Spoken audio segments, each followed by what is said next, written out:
20 August 2025 ఆ రోజు లోక్సభలో చూసుకున్నట్లయితే ప్రతిపక్ష పార్టీలు అలాగే అధికారంలో ఉన్న పార్టీలు హోరాహోరీ నినాదాలు చేసుకోవడం జరిగింది. ఆ సభలో హోంమంత్రి గారైనటువంటి అమిత్ షా మాట్లాడుతుండగా ప్రతిపక్ష పార్టీలు పేపర్ ముక్కలను విసిరివేయడం జరిగింది. ఎందుకంటే అమిత్ షా లోక్సభలో 3 బిల్లులను అయితే ప్రవేశపెట్టడం జరిగింది. సో ఆ బిల్లులకు వ్యతిరేకంగా ప్రతిపక్ష పార్టీలు అతని పైన పేపర్ ముక్కలను విసిరివేయడం జరిగింది. అసలు 20 ఆగస్టు 2025న లోక్సభలో ఏం జరిగింది అనే విషయాలను మనం ఈ వీడియోలో డిస్కస్ చేద్దాము. హాయ్ ఫ్రెండ్, నా పేరు సతీష్ బాబు. నేను ఎప్పటికప్పుడు రియల్ ఫ్యాక్ట్స్ సంబంధించిన వీడియోలు చేస్తూ ఉంటాను.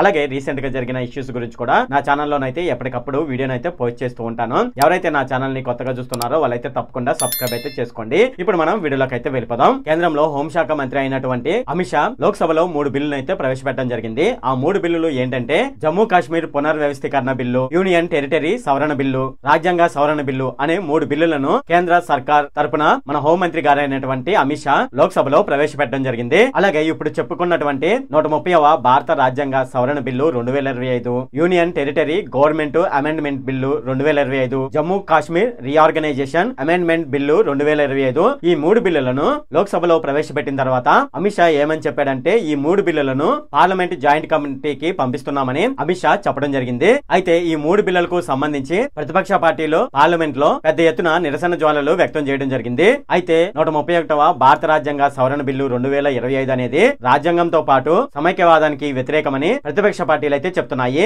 అలాగే ప్రతిపక్ష పార్టీలు లోక్సభలో హోరాహోరీ నినాదాలు అయితే చేశాయి. హోంశాఖ మంత్రి అయినటువంటి అమిత్ షా మాట్లాడుతుండగా ప్రతిపక్ష సభ్యులు అమిత్ షా పైన పేపర్ ముక్కలు అయితే విసిరివేశారు. దీంతో లోక్సభ స్పీకర్ అయినటువంటి ఓం బిర్లా మధ్యాహ్నం 3 గంటల వరకు వాయిదా వేయడం జరిగింది. తర్వాత అమిత్ షా ప్రవేశపెట్టిన 3 బిల్లులను జాయింట్ కమిటీకి పంపించాలన్న తీర్మానం ఆమోదించబడింది. దాని తర్వాత సభను సాయంత్రం 5 గంటల వరకు వాయిదా వేశారు. Jammu Kashmir reorganisation amendment 2025 bill ద్వారా 2019లోని చట్టాన్ని 54వ సెక్షన్ ను సవరించారు. ఈ బిల్లు ఇప్పుడు తీవ్ర వివాదానికి దారితీసింది. అది ఎలాగంటే మనకు అరవింద్ కేజ్రీవాల్ ఉన్నారు కదా, ఢిల్లీ మాజీ సీఎం అయినటువంటి అరవింద్ కేజ్రీవాల్ ఉన్నారు కదా, 21 మార్చి 2024న ఆయనను అరెస్ట్ చేసి జైల్లో వేయడం జరిగింది. ఎందుకంటే ఢిల్లీ మద్యం కుంభకోణానికి సంబంధించి ఎన్ఫోర్స్మెంట్ డైరెక్టరేట్ నుండి వచ్చిన అంటే ఈడీ నుండి వచ్చిన 9 సామాన్లకు సంబంధించి కోర్టు పంపించినటువంటి 9 సామాన్లకు అరవింద్ కేజ్రీవాల్ నుండి ఎటువంటి స్పందన లేనందున భారతదేశ ఢిల్లీ మాజీ ముఖ్యమంత్రి అయినటువంటి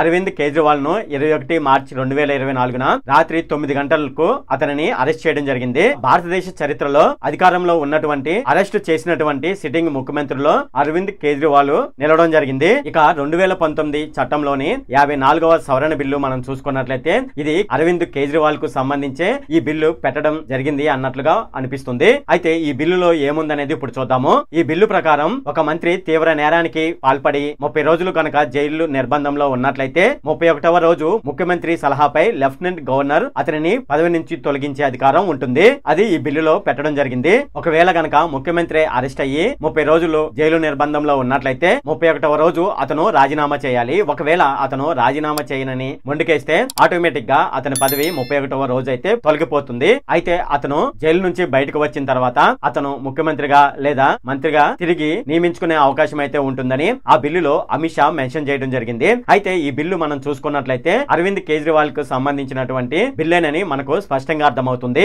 అయితే ఈ బిల్లుపై అరవింద్ కేజ్రీవాల్ గారు స్పందించడం జరిగింది. ఆయన ఏమని చెప్పాడంటే అమిత్ షా చెప్పింది బాగానే ఉంది, కానీ ఎవరినైనా తప్పుడు కేసులో ఇరికించిన తర్వాత అతను ఆ తప్పుడు కేసు నుంచి బయటకు వచ్చిన తర్వాత ఎవరైతే అతనిని తప్పుడు కేసులో ఇరికించారో అతనిపై కూడా ఈ సవరించిన ఈ 130వ రాజ్యాంగ సవరణ చట్టం అనేది వర్తిస్తుందా అని అరవింద్ కేజ్రీవాల్ గారు చెప్పడం జరిగింది. అంతేకాకుండా బీజేపీ పార్టీ అనేది తీవ్ర అవినీతి కలిగిన వ్యక్తులను తమ పార్టీలో జాయిన్ చేసుకుని వారిపై ఉన్నటువంటి కేసులను కొట్టేసి మంత్రిగా, ముఖ్యమంత్రిగా, డిప్యూటీ సీఎం గా అలాగే ప్రధానమంత్రులుగా ఉన్నటువంటి వ్యక్తులు కూడా రాజీనామా చేయాలా అని ఆయన తన ట్విట్టర్ ఖాతా ద్వారా పోస్ట్ పెట్టడం జరిగింది. ఇది ఫ్రెండ్ ఈ వీడియోలో ఈ బిల్లు అరవింద్ కేజ్రీవాల్ కి సంబంధించి ప్రవేశపెట్టారా లేదా అనే విషయాన్ని కింద ఉన్న కామెంట్ సెక్షన్ లో అయితే తెలియజేయండి. ఇది ఫ్రెండ్ ఈ వీడియోలో. ఫ్రెండ్ ఈ వీడియో కనుక మీకు నచ్చినట్లయితే ఇక్కడ కింద ఉన్న రెడ్ కలర్ సబ్స్క్రైబ్ బటన్ మీద అయితే ప్రెస్ చేయండి. అలాగే ఈ వీడియోని మీ ఫ్రెండ్స్ అండ్ ఫ్యామిలీ మెంబర్స్ కి అయితే షేర్ చేయండి. అలాగే ఈ వీడియో సంబంధించి ఏమైనా కామెంట్లు ఉన్నాయి అనుకోండి, నాకు తప్పనిసరిగా కింద ఉన్న కామెంట్ సెక్షన్ లో అయితే తెలియజేయండి. ఈ వీడియో ఎంత friend. Okay, thank you friend.